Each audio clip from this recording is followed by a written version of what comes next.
नमस्कार दोस्तों, चलिए हम डिस्कस कर लेते हैं अपने मार्केट सेंटीमेंट के वीडियो पे और समझने की कोशिश करते हैं कि जो हमारा अगला बाजार रहेगा 29 का जो हमारा मार्केट है वो हमारा किस तरीके का रह सकता है। उन सारे बाजार में यदि मार्केट हमारा ह्यूज गैप अप ओपनिंग दिखाता है या ह्यूज गैप डाउन ओपनिंग दिखाता है या फिर फ्लैट ओपनिंग दिखाता है, ऐसे कंडीशन में हम किस तरीके से अपने ट्रेड को प्लान करके चल सकते हैं।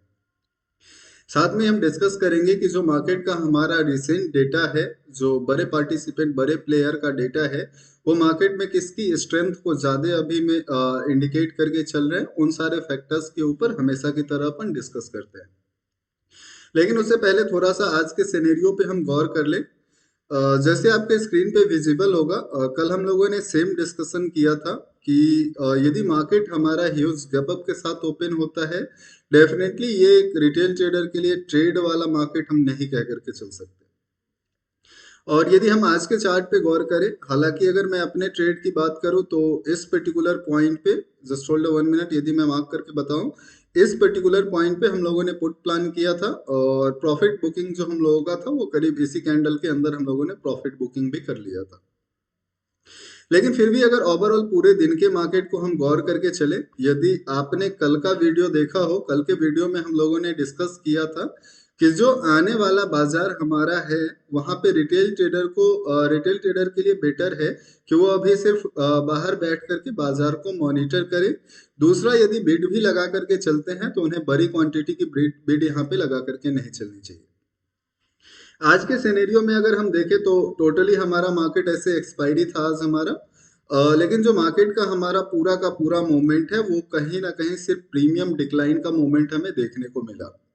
मार्केट के अंदर कुछ ऐसा मेजर हम सिर्फ इस गैप को अगर हम छोड़ दे, जो मॉर्निंग का हमारा गैप था, इस गैप के अलावा अगर हम मार्केट के मूवमेंट को गौर करें तो कुछ ऐसा मेजर मूवमेंट मार्केट के अंदर नहीं दिखा और पूरे दिन मार्केट हमारा साइडवेज ट्रेड करते रहे। तो चलिए इन फैक्टर्स पे भी हम गौर करेंगे और आज के वीडियो में एक बहुत ही ज़्यादा ज़रूरी जानकारी हम आप लोगों के साथ साझा करेंगे कि करंट सिनेरियो में या आगे जो हमारा बजट आने वाला है या फिर आगे जो हमारा इलेक्शन आने वाला है, उस टर्म को ध्यान में रख करके मार्केट का रिएक्शन हमारा किस तरीके से रह सकता है।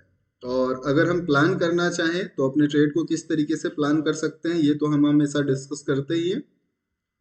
तो बिना देर के हम आ जाते हैं डेटा के ऊपर और समझने की कोशिश करते हैं कि जो हमारे मार्केट का रिसेंट डेटा है वो हमें किस साइड के स्ट्रेंथ को इंडिकेट कर रहा है या चीजें हमारी किस तरीके से चेंज हुई है। तो चलिए बिना देर की हम आ जाते हैं डेटा के ऊपर। डेटा के अंदर हमेशा की तरह जैसे हम सबसे पहले फ्यूचर सेगमेंट में देखते हैं, क्योंकि ये मेरा पर्सनल बिलीफ है कि जब भी किसी बड़े प्लेयर की एंट्री मार्केट में बनती है तो वो फ्यूचर सेगमेंट के अंदर बना करके चलते हैं। इन टर्म यदि मान करके चलिए सीरियस बाइंग करना हो किसी बड़े प्लेयर को या सीरियस सेलिंग किसी बड़े प्लेयर को करना हो तो वो हमेशा बाय और सेल दोनों जो करके चलते हैं वो फ्यूचर सेगमेंट के अंदर चलते हैं। ऐसा मैंने मार्केट के अंदर गौर किया है। दूसरा फैक्टर जो मार्केट का है कि जो हमारे ऑप्शन मार्केट की अगर हम बात करें तो बड़े प्लेयर ज्यादातर टर्म में, बहुत कम ऐसा होता है कि वो हेजिंग के लिए ऑप्शन को यूज नहीं करते, लेकिन बहुत ज्यादा टर्म में ऑप्शन को वो सिर्फ ट्रेड पोजीशन हेज करने के लिए यूज करके चलते हैं। तो फ्यूचर के डेटा पे यदि हम गौर करें, कल हम लोगों ने डिस्कस किया था कि जितने भी बाजार के बड़े पार्टिसिपेंट हैं, साथ में रिटेल ट्रेडर का भी व्यू हम लोगों का सेम था कि दोनों दोनों ही डायरेक्शन की ट्रेड को प्लान करके चल रहे थे। यानी कहीं ना कहीं मार्केट के अंदर हम एक कॉन्फ्लिक्ट वाली सिचुएशन मान करके चल सकते हैं कि मार्केट हमारा बाई डायरेक्शन को भी ट्रेड करना चाह रहा था, मार्केट हमारा सेल डायरेक्शन को भी ट्रेड करना चाह रहा था और ओवरऑल लास्ट में हमें यही देखने को मिला कि प्रीमियम डिक्लाइन दोनों ही इस डायरेक्शन का हुआ है और दोनों साइड के प्रीमियम के अंदर हमें शून्य जीरो के अप्रोक्स हम मान करके चल सकते हैं। वहीं यदि आज के डेटा पे अगर हम बात करें तो आज के डेटा के अंदर आप देख सकते हैं रिटेल ट्रेडर ने 27,406 कॉन्ट्रैक्ट बाई साइड के क्लोज किए हैं, 41,109 कॉन्ट्रैक्ट सेल साइड के क्लोज किए हैं। यानी रिटेल ट्रेडर जो भी मेजर कॉन्ट्रैक्ट्स बने थे, हालांकि आज हम बात करके चले तो मंथली एक्सपायरी भी था, तो रिटेल ट्रेडर जो बड़े पोजीशन अपने कैरी करके चल रहे थे, दोनों साइड की पोजीशन को स्क्वायर ऑफ किया है। यहाँ से पोजीशन उसने नई भी नहीं क्रिएट किया अगले मार्केट को लेकर के या अगली एक्सपायरी को लेकर के। वहीं अगर हम डीआईए की बात करें, डीआईए ने 6,477 कॉन्ट्रैक्ट जो है वो बाई साइड के स्क्वायर ऑफ किया है। वहीं पे दूसरे साइड अगर हम देखें तो 902 कॉन्ट्रैक्ट, जो कि बहुत ही एक छोटा कॉन्ट्रैक्ट हम कंसीडर करके चल सकते हैं। सेल साइड के कॉन्ट्रैक्ट उसने 902 कॉन्ट्रैक्ट बनाए हैं। एफआईआई की अगर हम बात करें, एफआईआई ने 39,101 कॉन्ट्रैक्ट बाई साइड के क्लोज किए हैं, वहीं पे 46,487 सेल साइड के कॉन्ट्रैक्ट क्लोज किए हैं। प्रोप्राइटी डेस्क की बात करें तो हमें सेम देखने को मिल रहा है, 34,000 कॉन्ट्रैक्ट बाई साइड के क्लोज हुए हैं और अप्रॉक्स 20,000 कॉन्ट्रैक्ट सेल साइड के क्लोज हुए हैं। ओवरऑल अगर हम पूरे फ्यूचर के डेटा को एनालाइज करके देखें तो जितने भी पार्टिसिपेंट हैं मार्केट में, कैरी कोई भी नहीं कर रहा है पोजीशन को, सिर्फ एक डीआईआई को छोड़ करके।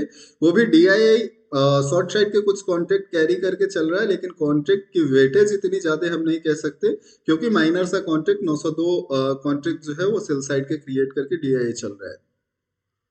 चलिए हम थोड़ा सा डेटा को ऑप्शन के साथ मिक्स करके समझने की कोशिश करते हैं कि चीजें हमारी किस तरीके से चेंज हो रही है, ताकि हमें बेटर अंडरस्टैंडिंग आ सके।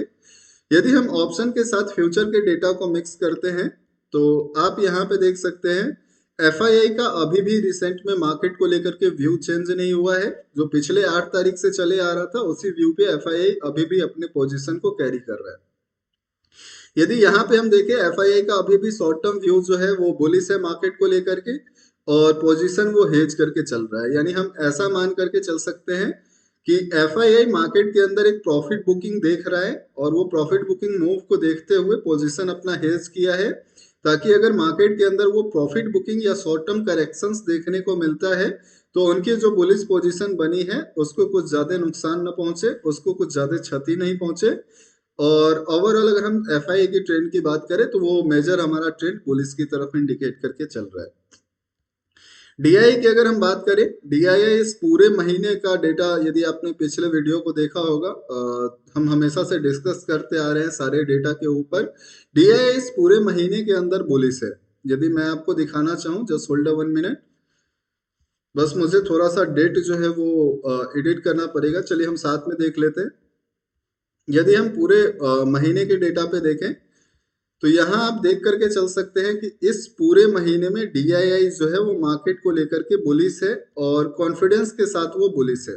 यहाँ पे कुछ एक ऐसे सेशन थे जहाँ पे ये जो आपको बियरिश विजिबल हो रहा है, उस दिन हमारा मार्केट बंद था और सारे कॉन्ट्रैक्ट हमें 0-0 विजिबल हो रहे हैं, इसलिए ऑटो वो बियरिश हमें दिखा रहा है। नहीं तो रिमेनिंग आप देख सकते हैं जिस दिन भी मार्केट हमारा था उन सारे मार्केट के अंदर डीआईआई सिर्फ बुलिश पोजीशन को कैरी कर रहा है और कॉन्फिडेंस के साथ कैरी करके चल रहा है। चलिए हम आ जाते हैं सीधे सीधे अपने उसी पर्टिकुलर डेट के डेटा पे और समझने की कोशिश करते हैं। डीआईआई का जो हमारा मार्केट का करंट का व्यू है वो सेम है जैसे पहले था। डीआईआई कॉन्फिडेंस के साथ बुलिश पोजीशन कैरी कर रहा है, और मेरा पर्सनल ऐसा बिलीफ है कि इस पूरे महीने के सिनेरियो पे अगर हम बात करके चले तो डीआईआई इकलौता ऐसा बंदा है जो इस पूरे महीने में लॉस नहीं लिया है। अगर हम डेटा को ध्यान में रखें और सारे फैक्टर्स को ध्यान में रखें तो इस पूरे महीने के अंदर एकमात्र डीआईआई ऐसा प्लेयर है मार्केट में जो इस पूरे महीने में अभी तक नुकसान नहीं लिया है। एफआईआई ने एक बार तगड़ा वाला नुकसान लिया था, और उन चीजों को हमने शायद पीछे डिस्कस भी किया है एक वीडियो के अंदर। अगर आपने देखा होगा तो वो चीजें आपकी बेटर तरीके से क्लियर होगी। हम डिस्कस कर लेते हैं रिटेल ट्रेडर की पोजीशन की। अगर रिटेल ट्रेडर के डेटा पे हम गौर करके चले, रिटेल ट्रेडर मार्केट को लेकर के शॉर्ट टर्म में अभी भी बियरिश है, और यही रीजन हम हमेशा से कहते आए हैं रिटेल ट्रेडर के साथ कि डूबने का सबसे बड़ा रीजन है कि हम धारा के साथ नहीं चलते, हम अगेंस्ट जा करके ट्रेड करने की कोशिश करते हैं। देखिए जाहिर सी बात है, मार्केट में अगर हम कंपेयर करें तो बहुत सारे ऐसे प्लेयर हैं जो 1,000-2,000 करोड़ के साथ डेली मार्केट के अंदर प्ले करते हैं, और उनके कंपैरिजन में रिटेल ट्रेडर का इन्वेस्टमेंट जो 5,000, 10,000 या 50,000 या 1 लाख या 10 लाख के इन्वेस्टमेंट के साथ मार्केट में आते हैं, वो 1,000 करोड़ को कभी भी कम्पिटिट नहीं कर सकते। तो बेटर है कि अगर हम मार्केट से फाइट करके नहीं जीत सकते, अगर हम मार्केट को ट्रेंड चेंज नहीं कर सकते, मार्केट का ट्रेंड चेंज नहीं कर सकते, तो ऐसे में सबसे बेहतर ऑप्शन है कि हम मार्केट के ट्रेंड के साथ चलें, जो कि रिटेल ट्रेडर की पोजीशन में शायद ही हमें देखने को मिलता है। सिर्फ कैंडल्स के अकॉर्डिंग रिटेल ट्रेडर अपनी अगली पोजीशन को या अगले व्यू को कैरी करके चलता है, और वही डेटा आज का भी हमें इंडिकेट कर रहा है। यदि हम बात करें कल के जो बेयरिश पोजीशन रिटेल ट्रेडर ने कॉन्फिडेंस के साथ कैरी किए थे, जाहिर सी बात है आज के मार्केट के अंदर उन्होंने जम करके उस पोजीशन के अंदर नुकसान लिया होगा। हम बात कर लेते हैं अपने आखिरी पार्टिसिपेंट की। जो हमारा आखिरी पार्टिसिपेंट प्रोप्राइटी डेस्क है, प्रोप्राइटी डेस्क के डेटा को देखिए। प्रोप्राइटी डेस्क का शॉर्ट टर्म व्यू मार्केट को लेकर के बियरिश है और पोजीशन वो हेज करके चल रहा है। यानी प्रोप्राइटी डेस्क यदि मार्केट के अंदर हमारा प्ले कर रहा है बियरिश विथ हेज पोजीशन बना करके, उसे ऐसा लग रहा है मार्केट के अंदर करेक्शन आने वाली है। और जिस तरीके से मार्केट डे बाय डे हमारा इंक्रीज हो रहा है, यदि हम चार्ट पे आपको दिखाना चाहें, यदि यहाँ पे हम देखें पिछले कुछ दिन से, तो मार्केट लगातार गैप गैप के साथ हमारा ओपन होता है। यहाँ भी गैप के साथ मार्केट हमारा ओपन हुआ और इस गैप के साथ ओपन होने के बाद मार्केट हमेशा एक अच्छा मूव हमारा अभी बाई साइड का दिखाते चले जा रहा है। कुछ एक दिन को छोड़ करके जो हमारा मेजर डाउन मूव था 20 तारीख के चार्ट पे यदि हम गौर करें, उसके अलावा मार्केट ने हमेशा जो है यहाँ पे बेयरिश पोजीशन वाले को ट्रैप किया है एक अच्छे गैप के साथ। यानी यदि बेयरिश पोजीशन यहाँ से हम कैरी करके चलते भी हैं तो मार्केट उसे ट्रैप करता है और स्टार्टिंग के पीरियड में ही हमें बाजार से बाहर कर देता है। चलिए उन फैक्टर्स के ऊपर आएंगे। तो प्रोप्राइटी डेस्क का अगर हम व्यू यहाँ समझने की कोशिश करें, प्रोप्राइटी डेस्क शॉर्ट टर्म में मार्केट को लेकर के बेयरिश है। पोजीशन वो हेज करके चल रहा है कि अगर मार्केट अप में भी जाता है तो उसे कुछ ज्यादा फर्क ना पड़े, उसकी पोजीशन को ज्यादा कुछ फर्क ना पड़े। तो ओवरऑल हमारा डेटा अभी हम अगर देखें, एफआईआई मार्केट को लेकर के शॉर्ट टर्म में बुलिश है लेकिन पोजीशन हेज है, तो हम कॉन्फिडेंस जोन में नहीं मान सकते एफआईआई को भी। प्रोप्राइटी डेस्क की अगर हम बात करें, पोजीशन बियरिश है लेकिन हेज करके चल रहा है, तो प्रोप्राइटी डेस्क को भी हम अभी कॉन्फिडेंस जोन में मान करके नहीं चल सकते। इन दोनों का न्यूट्रल व्यू है।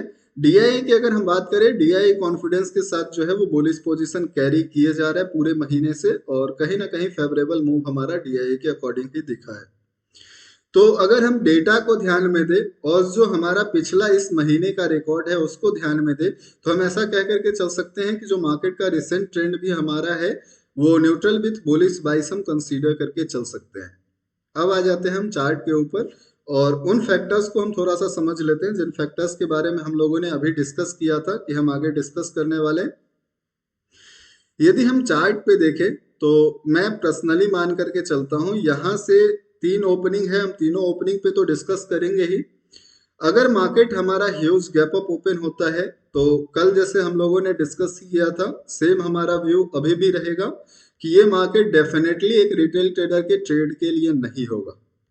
अगर मार्केट हम देखते हैं कि मार्केट ने एक ह्यूज गैप अप ओपनिंग दिखाया और इस कंडीशन में वापस हमें मार्केट का मूवमेंट कुछ यही दिखेगा, या तो स्लाइटली बुलिश थोड़ा सा या स्लाइटली बियरिश थोड़ा सा, और यही मूवमेंट हमें कल के मार्केट में देखने को मिलेगा ह्यूज गैप अप के कंडीशन में। और दोनों ही मूवमेंट एक ऑप्शन बायर, खासकर जो रिटेल ट्रेडर, ज्यादातर रिटेल ट्रेडर ऑप्शन बाइंग करके चलते हैं, उनके फेवर का नहीं है। ऐसे में बेटर ऑप्शन है कि हम सिर्फ अभी मार्केट को मॉनिटर करें, या आप एक काम कर सकते हैं, आप तब तक के लिए इक्विटी मार्केट पे फोकस करें। वो इन कंपैरिजन टू ऑप्शन आपके लिए अभी ज्यादा बेटर है, खासकर यदि हम इंडेक्स की बात करें तो। सेकेंड जो हमारा सिनेरियो है कि मार्केट हमारा फ्लैट ओपन होता है, डेफिनेटली फ्लैट ओपनिंग की मार्केट हमारा यहाँ पे ट्रेड का मार्केट हम कंसीडर करके चल सकते हैं। इसका रीजन है, यदि मार्केट इस रेंज के नीचे हमारा ट्रेड करता है जिस रेंज को मार्केट ने आखिरी कुछ पीरियड में बनाया है, हम थोड़ी देर के लिए मानते हैं मार्केट हमारा कुछ इस प्राइस पे ओपन हुआ और इस पर्टिकुलर पॉइंट पे जो हमारा आज का रेंज मार्केट ने लास्ट में क्रिएट किया है, इस रेंज पे हमारा मूवमेंट डिपेंड करेगा यहाँ हमारे पास किस तरीके के कैंडल्स आगे बनते हैं। अगर हम मान करके चले कल के मार्केट में हमारा यहाँ पे 15 मिनट के टाइम फ्रेम पे एक रेड कैंडल बनता है जो इसके नीचे क्लोज करता है, जाहिर सी बात है इस रेड कैंडल के सहारे हम अपनी डाउन की ट्रेड प्लान नहीं कर सकते।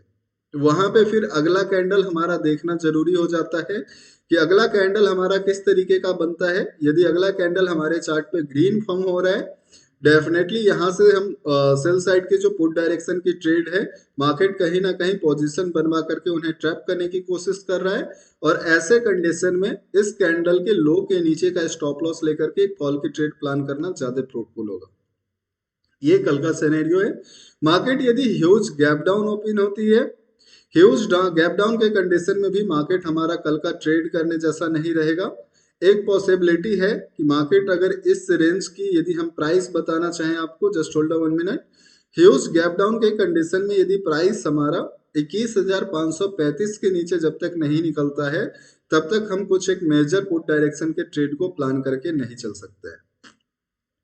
तो इन सारे फैक्टर्स को ध्यान में रख करके आप अपने कल के ट्रेड को प्लान कर सकते हैं। अब हम बात करते हैं उस मेजर फैक्टर की जो हमने स्टार्टिंग में डिस्कस किया था।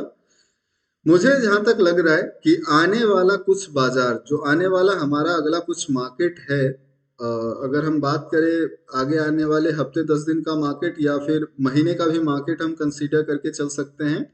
ये कुछ मार्केट जब तक बजट हमारा नहीं आता है डेफिनेटली एक रिटेल ट्रेडर के ट्रेड के लिए नहीं होगा, क्योंकि ज्यादातर टाइम खासकर यदि हम एक ऑप्शन बायर हैं तो इस फैक्टर को अपने को समझ करके चलना चाहिए, क्योंकि वहां पे प्रीमियम डिक्लाइन वाली कंडीशन जो है वो मार्केट के अंदर हमें सबसे ज्यादा देखने को मिलेगा। और यदि प्रीमियम डिक्लाइन वाली कंडीशन के साथ आते हैं तो वो मार्केट हमेशा सेलर के फेवर का होता है, एक बायर के फेवर का मार्केट नहीं होता है। और ऐसे कंडीशन में एक काम आप कर सकते हैं, यदि इंडेक्स के अंदर आप प्ले करते हैं, पोजीशन को ज्यादा लंबे टाइम फ्रेम के लिए होल्ड ना करें। अगर आप देख रहे हैं मार्केट हमारा साइडवेज टर्न हो गया, बेटर है प्रीमियम डिके से बचने के लिए आप पोजीशन से बाहर निकल जाए। जब मार्केट के अंदर थोड़ा सा फ्लक्चुएशन आता है, वॉलेटिलिटी आती है, ऐसे कंडीशन में आप फिर अपने ट्रेड को प्लान करके चल सकते हैं। दूसरा, यदि आप ऑप्शन बायर हैं तो अभी कुछ हफ्ते 10 दिन ही नहीं, मैं महीने भर की बात करके चलता हूं, जब तक बजट हमारा नहीं आता है उस सेशन तक आपको इंतजार करना चाहिए। किसी भी ऑप्शन के कॉन्ट्रैक्ट को कैरी करने से बचना चाहिए।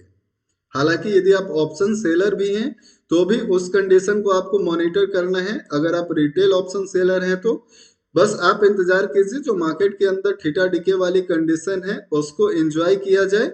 इससे ज्यादा पोजीशन होल्ड करके चलना अभी रिटेल ट्रेडर के लिए किसी भी हद तक बेनिफिट का नहीं है।